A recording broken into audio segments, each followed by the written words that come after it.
Hello and welcome to the podcast According to Sci-Faith, where we discuss topics revolving around the compatibility of science and faith. I'm Joshua Göcking and you're listening to According to Sci-Faith. Episode 30, Supersymmetry. So in this episode, we finally want to cover a topic that, at least on a German podcast, I was promising a long time, and I never would have thought that I actually would cover string theory before covering this theory of supersymmetry. I actually planned it to do the other way around, but it doesn't matter, and I want to talk about this now, about this theory behind it, because I found a nice thread where this was really nicely explained, a bit technical, but I try to explain it as easy as possible. And there are, so just to start, there are 10 symmetries that we know of in nature. And first, to understand this, we need to first understand what actually are symmetries, or what is meant by symmetries in physics.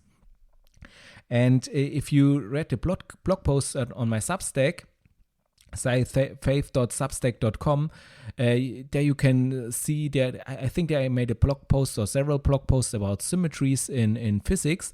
And I also told you there that for every symmetry leads to a conserved quantity. But this is the Noether's theorem, and this basically states that if you have a symmetry in nature, then this leads to a conserved quantity like energy, momentum, and so on. But what are those symmetries? So in physics, the best way to explain it is a symmetry is something that if you change something in there, it remains the same. If you change some variable, if you transform it in any way, if you perform any operation and the equations of motion remain the same, then this is called a symmetry.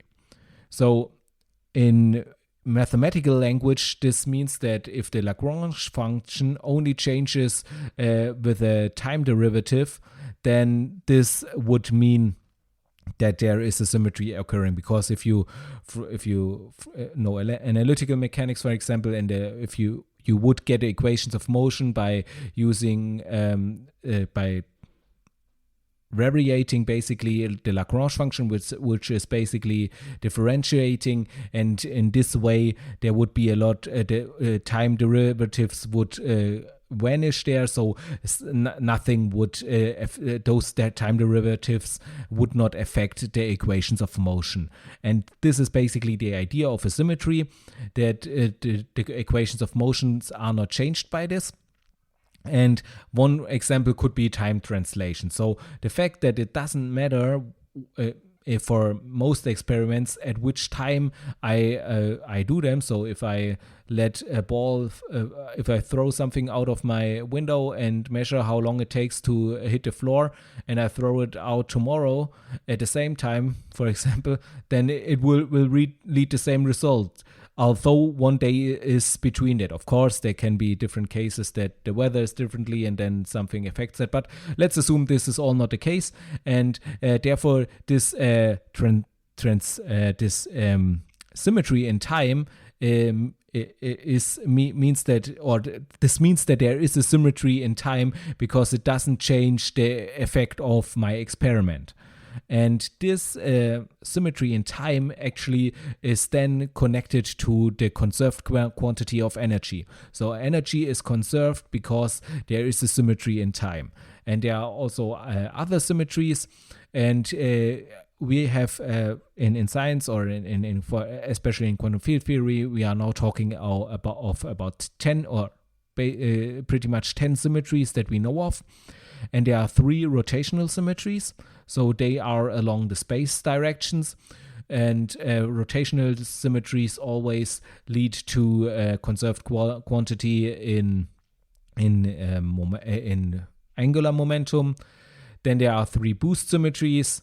They are along 3 space-time dimensions. So boost symmetries are basically, this comes from the theory of relativity, and there we have different reference frames. And in this theory of relativity, it's the case that it should not depend on the reference frame.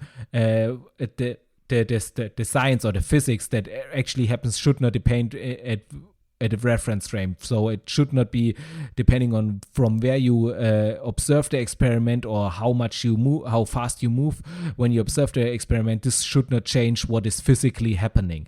And this, of course, is also a symmetry. And those are called, because if you switch from one reference frame into another, mathematically, this is called a Lorentz boost. And therefore, these are called boost symmetries. Then there are 4 translational symmetries along the 4 space-time directions. So you need to consider there are not only the 3 space dimensions, but also this one dimension, which is also considered the dimension of time. So you have 3 dimensions there, and those are also symmetries. And these symmetries, the collective of this symmetry is called the Poincaré symmetry. And as I have stated in the blog post, I discussed those symmetries several times, and I also made a connection with symmetries and conserved quantities, and also I made the interpretation in the spirit, what this could mean spiritually, how we could interpret this according to the principle that the creation always reflects on the creator. And if you are interested in this, then I encourage you to read those blog posts. But now to get back to our what we are considering, the question now is there more? Are there more? Are those all the symmetries that we can find, or are there more symmetries that we could find there? And the answer that Coleman and Mandula gave, so the Coleman-Mandula theorem, gave this answer that under certain assumptions there cannot be any more than those symmetries. And those assumptions are basically that if you have some mass threshold, so some mass, and then if lower than these mass, if you consider all the particles that are lower than this mass, so whose mass is lower than this mass threshold, then there should be a finite number of particles. If this is the case, and also if there are some more technical assumptions that particles will always react with each other at all energy scales, and that the amplitude of the scattering is depending in some way on the scattering angle. So again, a little bit more technical assumptions. But if those assumptions hold true, then there cannot be any more symmetries than those. However, there could some people or some researchers found that there are more indices, so more degrees of freedom basically, that you can consider. And in such a case, so before you would only consider these Lorentz indices that come from special relativity, and if you consider these other indices too, then there is more freedom in what you can actually do.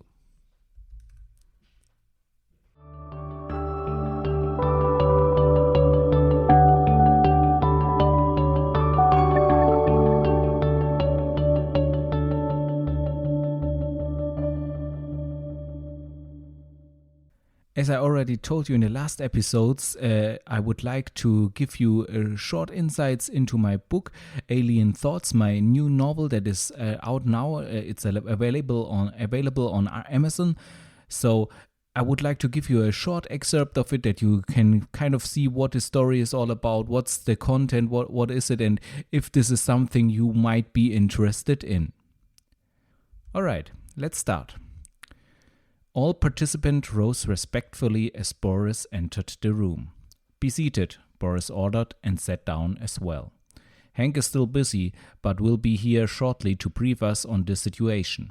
"Ah, here he is already." Hank entered the room. You could tell by the look on his face that he had been working without taking a break for the past few hours. His facial expression did not bode well. Patrizia had rarely seen him so tense. He was often very serious, but usually calm and relaxed. But not since she had alerted him to her discovery this morning. "I think it's best if Hank starts reporting on the state of affairs right away." Boris continued, giving Hank the signal to begin. "All right," Hank replied, pausing briefly, during which he connected his neurochip to the computer in the conference room. This allowed him to project from his chip to the screen. "This morning, Patrizia and I came across him when we were checking the logs of the refugees. Theodore Freeman. His new neurochip has the expected properties, but the neurochip he had implanted during his time in the rebel areas showed a period of time where the chip was nearly inactive and the fugitive was not subject to mind control. Patricia was confused. Normally she would not interrupt a meeting like this, but she finally wanted to know what it all meant. She blurted out, "Wait a minute, the people in the rebel areas don't have neurochips implanted in them, don't they? That's why we don't have them under mind control, right?" There was a silence for a moment. Hank didn't know how to continue and he looked inquiring at Boris. Boris nodded. "You can go ahead and fill her in. That's why she's here." If this excerpt caught your interest, I encourage you to get my book Alien Thoughts and to just read on what happened before, what will happen after this, and then I really would enjoy it if you could give me a review of what you've thought about the book. If you have already ordered it and read it, then I really would enjoy your feedback as well. So for this you can either write a review on Amazon, which would be great because this always helps people to other people who might be interested in this book to understand if this book is something for them and get feedback. But also you can write to me at my contact formula at my website sci-faith.de/en/contact. There you can contact me and write me what you think about the book and the feedback you have for me. Thank you. I really appreciate your support. And now let's continue with the podcast.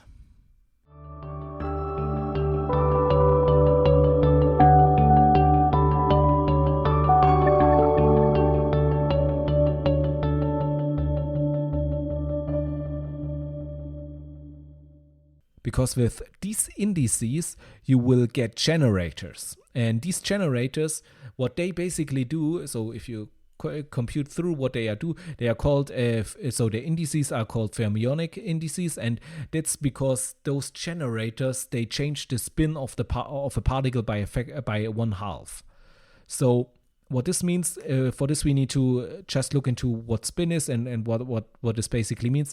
So spin you can consider kind of like an angular momentum of the particle, so its own angular momentum, although this is not really correct. That's not really, the particle is not really spinning, because if you would compute use the amount of the spin and you try to compute how fast it would be spinning, it would be faster than light, and also particles are considered to be point-like, so how could they revolve around themselves if they are just points? So this it does not really make sense, and it really is not at all possible to illustrate what spin really is or to understand it in any way. We can only mathematically describe it and say, okay, it's kind of like an own angular momentum of the particle, although it isn't, and so on. And the spin can take different values, and there can be a full integer spin, so like 1, 2, 3, and so on. This can be a particle can have such a spin, or there can be half integer spin, like 1/2, 3/2, and so on. So those are the different kinds, and those particles then also behave differently. Because if you have a full integer spin, those particles are called bosons, and they can basically be in the same energetic state. So many bosons can be in the same energetic state. An example for a boson is, for example, the photon. Light particles are, for example, bosons, and all the mediators of forces are bosons. So gluons, or for the strong force, and so on. They are all bosons. And in contrast to that, there are the half integer spin particles, and those are called fermions, and they do not have this property. They cannot be in the same energetic state together. So there can only be one particle in this one energetic state, and this is the reason why in atoms electrons the electrons are on shells. They are not in the same energetic level. They each take a different energetic level. As you know from these shell metals, it gets a bit more complicated there, but I won't dive into this. But that's basically the reason, and that's also then the reason why you can sit in your chair and not fall through it. Because what actually happens if you for example, sit in your chair, then the atoms in your back basically are pushing against the atoms in the chair. And what there on a molecular level happens is that the electrons are pushing against the electrons of the chair, and gravity basically tries to put them in the energetic levels of the chair, or even through them, but the electrons there are saying, no, I already am in this energetic state, and because of this Pauli exclusionary principle, as it is called for fermions, that they are not able to observe the same energetic level. Because of this, they repel each other, and this basically leads to you remaining seated in your chair and not falling through it. So, as you can see, that matter is all made up of fermions, and that matter is made up of fermions is pretty important, because otherwise our world would look completely different. What now happens is, if you see this, okay, we said that we have these generators, and they take the spin of the particle and change it by 1/2. So now you know, if I have a fermion and I let this generator act on this fermion, then it will change this particle, its spin, by a factor of 1/2. So it will be, if it has, for example, a spin of 1/2, then it will afterwards will have a spin of 1. So then it will not be a fermion anymore, it will be a boson. On the other hand, if I do this with a boson, then it will have a half integer spin after this operation and will not anymore be a boson, but a fermion.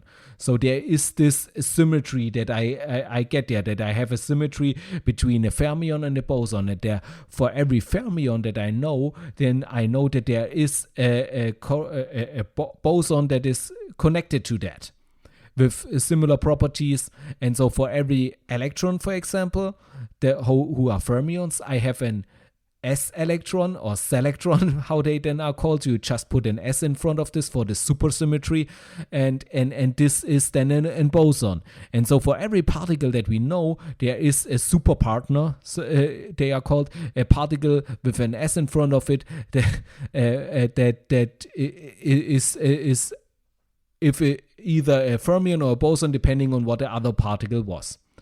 And the effect this has is that if you want to compute the amplitude of certain processes, of scattering processes in particle physics, then you always have these Feynman diagrams, which are basically tell you how to compute these amplitudes in a graphic way. And there it is the case that for fermions, you will always get a minus sign in front of the equation. And therefore, if you have a minus sign and a plus sign, they because the bosons, of course, still have a plus sign, the fermions have a minus sign, then they cancel each other out. And this is really important in something that is called renormalization. And there it is about the idea behind it is that you basically, in quantum field theory, the equations you make or the amplitudes you compute, if you compute them completely, they would tend to infinity. So you need some mechanism to get rid of those infinities. And how you do this is basically by absorbing these infinities into the constants, and also by, if you have these loop corrections, because for every amplitude, for every scattering, basically you can have amplitudes where there are loop corrections, you call them. So where an electron is produced, for example, or some particle is produced and annihilated again, which you cannot distinguish from the process where this does not happen. Therefore, you need to include all those loop corrections, basically, and they can make the result infinitely large. And to resolve this, you try to cancel those loop corrections against each other, which would look a lot like fine-tuning, like I set this constant in this loop correction such that I cancel it with that, and so on and so on. And this would look a lot like fine-tuning. I mean, in the end it works, you get the same physics and so on, but it's just not really aesthetically, it just looks like magic. And therefore with this supersymmetry, you basically have the fact that those loops organically cancel each other, because by design they cancel each other, because there is this symmetry which leads to a minus sign that cancels these corrections, and therefore you get proper results and have this hierarchy problem, as it is called. You have this resolved by this theory, and therefore supersymmetry was a really promising theory for a long time, and to some degree still is, and there was a lot of research done on this. However, the problem was to confirm this theory experimentally. So after the LHC found the Higgs boson, which was basically the last part of the standard model, they tried to find other particles that could explain, for example, dark matter or different things, but also could confirm whether supersymmetry was indeed actualized in nature, or whether it was just a nice theory that solves the problems that our current theories seem to have. And as it looks now to some, it seems like the latter is the case, that it's just a nice theory, but still in principle it could be the case that supersymmetry will still be confirmed. However, the expectation was that it should have long been confirmed by now, because the energy spectrum in which one would have expected those particles to occur has pretty much been covered by the LHC. Of course, you can shift the parameters always such that they are in an area where we still have no measurements, but it increasingly seems improbable that this is the case. And as enthusiastic people initially were about supersymmetry, by now many people start trying new theories or go into new research areas. But still, of course, I don't want to call supersymmetry down or don't make it down. Maybe it will still be confirmed some days in the future, but right now the prospect of this seemed to me as an observer of this seemed to be pretty slim. So that's everything for today's episode. I hope you liked it and you enjoyed each part of it. If you want to get in touch with me or discuss a topic or want to give me some feedback, then feel free to contact me using the contact form on my website, sci-faith.de/en. And there you can go to the contact tab and contact me. And if you have any other things or episodes you want to have covered there, or topics you want to have covered, feel free to contact me there. Also, if you are not yet familiar with the format in which this podcast is produced, let me just briefly explain it to you. So there is always at the beginning of a month or of a block, there is a big block of 4 episodes in one thing. It's kind of like a preview, which I call it, where you have the next 4 episodes all in one episode together, combined. And this is for people who like to hear long format podcasts, who have a long way to work or something else, where they can listen to a long episode and can then have a preview of the next 4 episodes all at once, and are completely up to date from the beginning of the block. For those who like their episodes shorter, who prefer it if they have a half an hour or even less of a podcast episode, for those there is every week afterwards will appear a podcast episode almost in that length, and this way I can publish every week a new podcast every episode, and everyone can have it his own way, either once a month a long chunk of content, or once a week a shorter format podcast episode. So I think that's the best way for everyone, and also for me when I'm producing it. Please also note that this is an independent podcast, which means that it is recorded, produced, and marketed by me. So I really need your support in this. So if you like this podcast, then give it a 5-star rating. And if you have the time, even write a review to it. This just helps other listeners to become aware of this podcast, and then people who might be interested in this content can become aware of it. Also, if you have friends who you think would like this content, then recommend it to them and share it with them. Also, you can support me in other ways, for example, by reading my blog and subscribing to my newsletter, or even by reading my books, which you can find on Amazon. For example, there is my latest novel out now is Alien Thoughts, which is pretty entertaining from the feedback that I gotten, and so it's also in some way related to science and faith. The topic of it is also in there, but of course you can also read the book to this podcast, Sci-Faith, The Compatibility of Science and Faith, which is also available in English since last year. Thank you for that, and now I wish you a wonderful day, and I'm looking forward for you to tune in again next time.